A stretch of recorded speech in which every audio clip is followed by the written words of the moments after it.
I'm Dr. Stephen Ryan. I'm one of the co-founders and Chief Medical Officer of PolyUnity Tech. Bringing accessibility to 3D printing applications to healthcare. It's really hard to do. There's a lot of regulatory requirements and things you have to consider in the background. You have to have certain Health Canada certifications to produce medical equipment. Even keeping a finger on the pulse of what is in research and development and what is happening around the world, and being able to centralize it into one place that you can access it.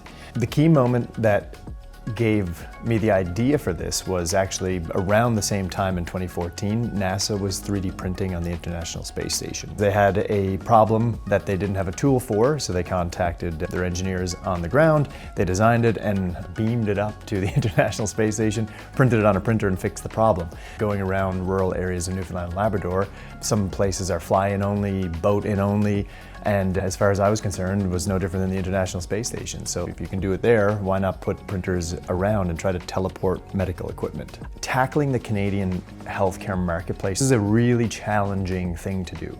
You're trying to build a private, commercial, and industry-ready solution, and then selling it to Canadian healthcare, which is a public entity. This is a very scrutinized and highly regulated environment. So in order to even get traction, get interest, get some contracts, and start to revenue generate is an enormous task. When you're faced with challenging conditions, like Newfoundland, we have a vast geography, we have a distributed population that's aging, the weather stinks, like all of these variables lead to the most creative and innovative solutions.